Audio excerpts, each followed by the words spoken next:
Durante as 4 semanas da Quaresma, a Custódia da Terra Santa celebra o que a liturgia chama de missas sazonais, fio condutor das homilias, os 1700 anos do Concílio de Nicéia. Sob o título Quem é Você para Mim, o Movimento dos Focolares organizou seu encontro anual Mariápolis, em Talitha Kumi, Beit Jala.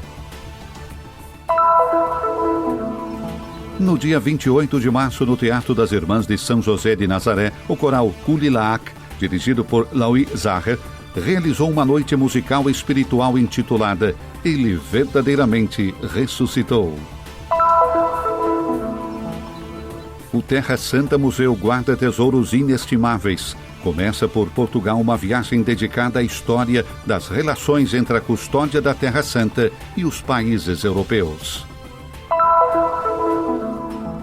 Entre os vários sinais e símbolos que podemos encontrar durante o tempo da Quaresma, destacamos a água. Nas palavras de Frei Giuseppe Gaffurini, a importância deste símbolo.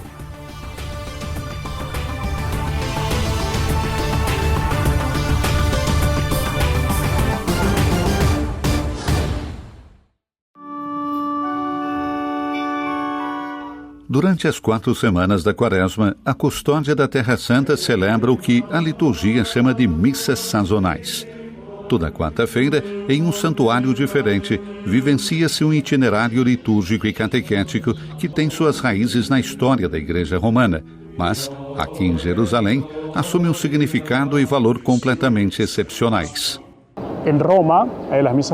Em Roma, as missas sazonais eram celebradas sobretudo em relação ao culto dos mártires. Mas aqui na Terra Santa temos lugares que falam do mártir por excelência, da testemunha fiel, como diz o livro do Apocalipse. Frei Ulisses foi chamado para pregar em cada um desses dias e escolheu usar como fio condutor do caminho de reflexão, que continua em cada celebração, a importância do aniversário do primeiro Concílio de Nicéia. Este ano, aparte de la reflexión que hacemos de los evangelios que nos hablan de la Esse ano, além de refletir sobre os evangelhos que nos contam sobre a paixão do Senhor, nos santuários que visitamos, celebramos também os 1700 anos do Concílio de Nicéia, que foi um marco, um momento muito importante na vida da Igreja, em que a Igreja se questionou sobre quem era Jesus e qual a relação do Filho de Deus, Jesus, com o Pai. E é um momento muito especial para nos perguntarmos: quem é Jesus? Quem é o Filho de Deus para mim? E se a minha fé em Jesus corresponde ao Jesus do Evangelho, ao Jesus da fé da Igreja, e sobre esta Nicéia que depois de 1700 anos ainda continua a nos desafiar.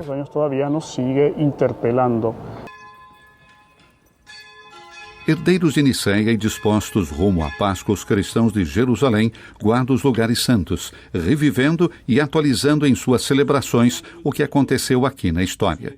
A memória de Nicéia convoca a Custódia da Terra Santa e os fiéis locais, os voluntários internacionais e todos os membros desta igreja em particular, e os desafia a considerar que não há paz sem verdade.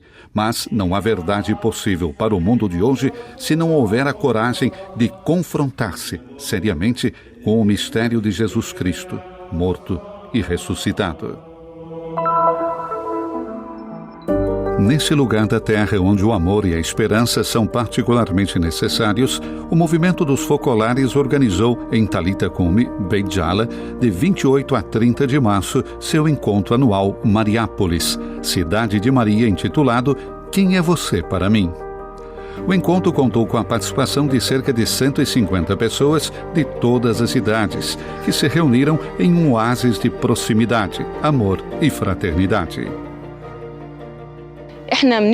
Desde o primeiro dia, nos sentimos como uma família, mesmo não nos conhecendo. Minha impressão foi extremamente positiva. Em um vídeo, a atual presidente do Movimento dos Focolares, Margarete Garran, explicou que a escolha do título está relacionada à crescente disseminação do isolamento, da apatia, do aumento da violência e das guerras, além do individualismo promovido pela tecnologia. Ela enfatizou como a proximidade entre as pessoas pode ajudar a superar esses males. Continuando, também sugeriu como colocar o amor ao próximo em prática na vida, mantendo contato próximo com Deus, abrindo-se completamente às pessoas sem reservas, sem vincular a proximidade à filiação religiosa ou cultural, como fez o bom samaritano, e não tendo medo de mostrar a própria fraqueza. A programação do encontro inclui temas espirituais, momentos de oração, testemunhos de vida e workshops. Vivemos em um mundo que promove atitudes materialistas e consumistas, ensinando as pessoas a receber em vez de dar. Ao contrário, aqui vivenciamos uma cultura de doação, um modo de pensar e amar os outros. Em seu discurso, o bispo Munib Yuna, ex-presidente da Federação Luterana Mundial, expressou espanto em relação aos extremistas de todas as religiões que, embora afirmem amar a Deus, são hostis aos outros. Para apoiar suas palavras, ele citou uma passagem de São João: se alguém diz, eu amo a Deus e odeia seu irmão, é mentiroso, porque aquele que não ama seu irmão, a quem vê, não pode amar a Deus, a quem não vê.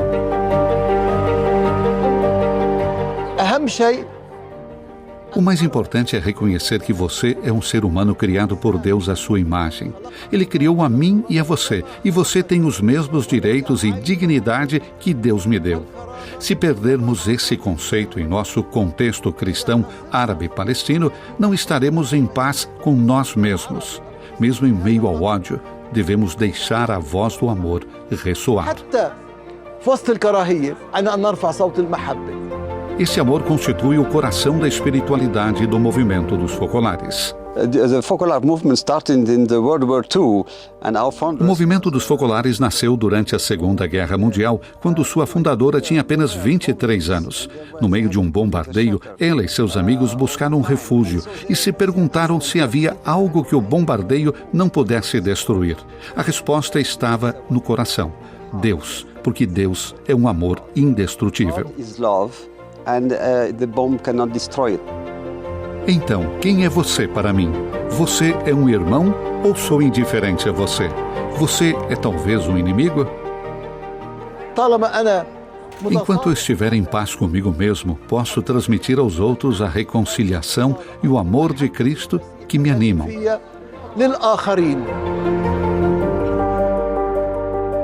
A espiritualidade dos focolares se concentra nos relacionamentos, expressos no amor ao próximo e à humanidade como um todo.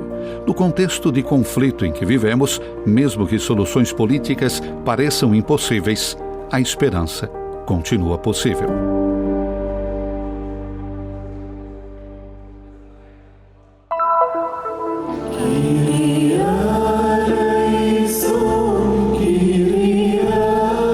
Por ocasião das próximas festividades da Páscoa, em um clima de intensa espiritualidade, o coral Kuli Laak, dirigido pelo artista Loai Zaher, ofereceu uma noite musical intitulada Ele Verdadeiramente Ressuscitou. O evento, que aconteceu no Teatro das Irmãs de São José de Nazaré, foi organizado pela Associação Airas e curadoria de Rabat Zaitun.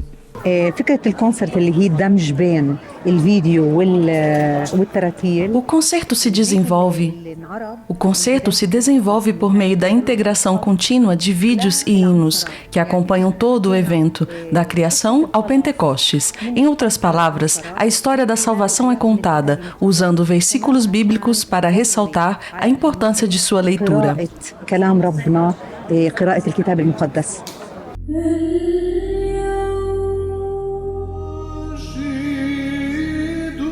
O conceito do concerto é original e se desenvolve em 3 fases. A primeira conta a história da salvação, desde a criação à anunciação até o sofrimento e a entrega de Jesus. O segundo se concentra na crucificação, morte e ressurreição de Cristo, enquanto o terceiro narra a promessa de Cristo aos seus discípulos, o envio do Espírito Santo, sua ascensão e Pentecostes.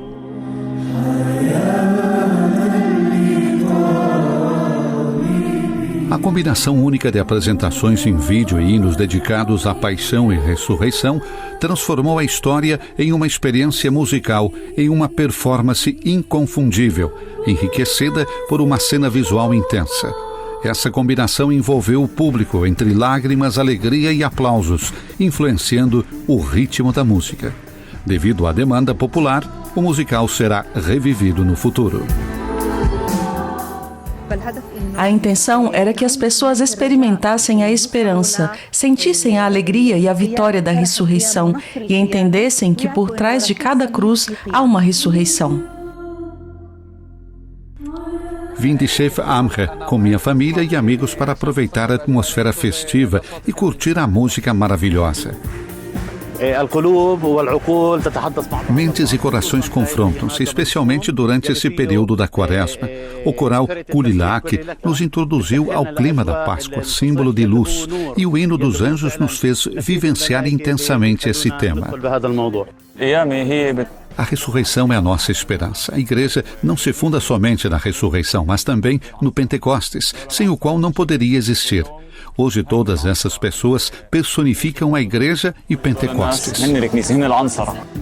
A noite musical espiritual intitulada Ele Verdadeiramente Ressuscitou explorou os mistérios da fé, fortalecendo nosso senso de pertencimento àquele que, com sua morte e ressurreição, nos deu a vida.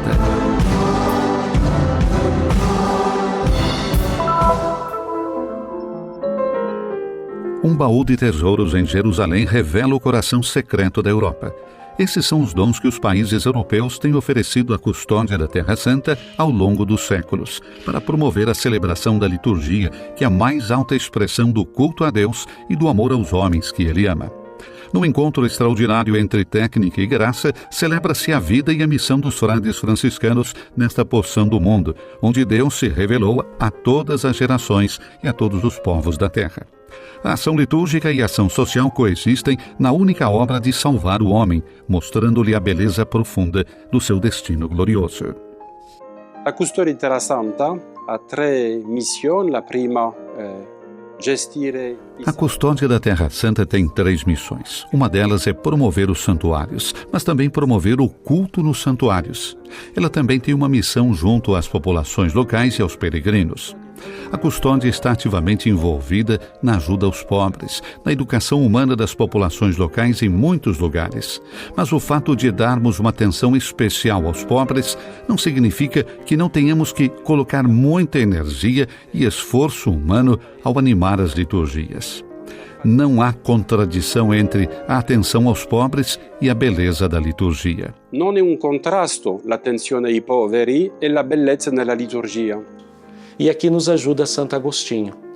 No seu itinerário estético, ele nos propõe essa via de encontro com o Senhor através da beleza. É essa linguagem externa dos objetos que nos remandam a uma experiência muito mais profunda que aquela do sagrado, a experiência do homem com Deus. Questo parato portoghese é o più bel parato que nós possediamo oggi nella collezione. Essa tapeçaria portuguesa é a mais bela tapeçaria que possuímos hoje, na coleção de tapeçarias guardadas na custódia da Terra Santa, no tesouro do Santo Sepulcro. Esta tapeçaria é um presente de João V de Portugal e está atestado no nosso livro de crônicas que chegou à Terra Santa em 1728. Foi feita em Gênova. Os vários países da Europa tinham relações entre si. Podemos ver no bordado principal desse conjunto o brasão de armas de Gênova e a coroa real portuguesa. Esta tapeçaria era usada na liturgia da Invenção da Santa Cruz, no dia 3 de maio, todos os anos na capela localizada no Santo Sepulcro, no segundo andar abaixo. Nella capella que se trova nel Santo Sepolcro, nel secondo piano sotto. Junto com a tapeçaria, Frei Stefane nos mostra uma mitra oferecida em 1791 pela Rainha Maria de Bragança. É interessante pensar que, enquanto na França a Revolução destruía completamente todos os bens eclesiásticos, Portugal continuava a ajudar a Terra Santa na promoção do culto nos santuários. Por que Portugal oferece esses presentes para a custódia da Terra Santa? Nós temos que compreender a importância dos lugares santos e a riqueza dos objetos e a preciosidade desses objetos estão ligados justamente com o mistério da salvação que celebramos. É fascinante ver como a atenção à custódia preservou as melhores expressões artísticas dos países europeus. O diretor do museu nos mostra uma lâmpada do século XVIII destinada à capela da Inventio Crucis, no sepulcro, e também a cruz peitoral e o anel destinados às celebrações pontifícias presididas pelos custódios, juntamente com um objeto interessante como a saésia, construída com madeira africana. O Terra Santa Museu é uma obra-prima de geopolítica, bem como de teologia e estética, e testemunha como os países que amavam a Terra Santa e o marco zero da encarnação sobreviveram ao tempo e ao esquecimento. Muitas vezes objetos desse tipo não existem mais nos países de origem. Em 1755, Portugal sofreu um terrível terremoto que destruiu todas as suas belas obras.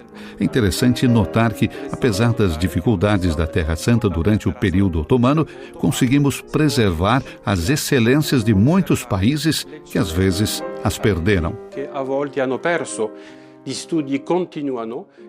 Os estudos continuam, portanto, o novo catálogo da custódia será impresso no final deste ano, que apresentará todas as obras de ourivesaria. Não me surpreenderia ver que Portugal fez muito mais coisas que descobriremos nestas novas publicações.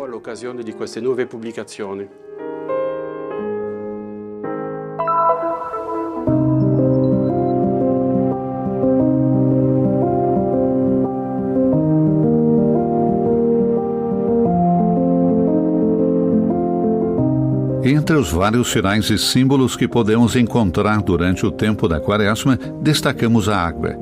Certamente o símbolo mais vital da Quaresma e de toda a vida humana. Onde não há água, não há vida. A água assume um simbolismo particular porque nos faz recordar o batismo. A Quaresma sempre foi o tempo do catecumenato. Os catecúmenos se preparavam para receber o batismo na vigília pascal. E ainda hoje, alguns domingos da Quaresma marcam a passagem dos catecúmenos rumo ao seu batismo. Para nós que já recebemos o batismo, falar na água significa recordar as promessas batismais, recordar a nossa profissão de fé, lembrar que devemos agir de acordo com a nossa fé. Que dobbiamo operare secondo la nostra fede. Os padres da igreja costumavam dizer que há dois elementos que, como a água do batismo, são eficazes em nossa vida cristã. O primeiro é o suor do rosto, enquanto o segundo são as lágrimas. Il sudore della fronte, il sudore per fare le opere della fede. O suor do rosto, o suor para realizar as obras da fé, tem a mesma eficácia em nossos dias que a água do batismo. E outro elemento que o Papa Francisco frequentemente nos lembra são as lágrimas que devemos derramar. Papa Francesco si lamenta che l'uomo non piange più. E invece noi dobbiamo versare le lacrime di fronte a tutto il male che c'è nel mondo.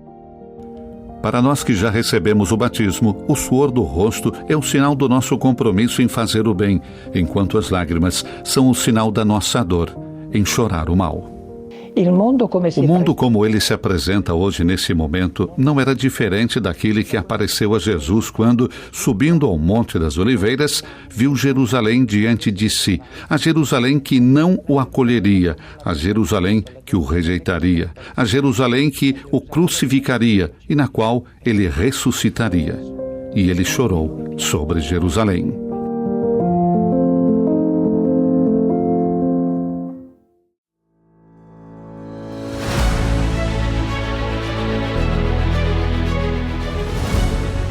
Abra-se a um gesto de solidariedade e apoie a missão da custódia da Terra Santa. O Christian Media Center transmite as boas novas de Jesus, tornando conhecida ao mundo a espiritualidade dos lugares santos e a vida dos cristãos que aqui vivem.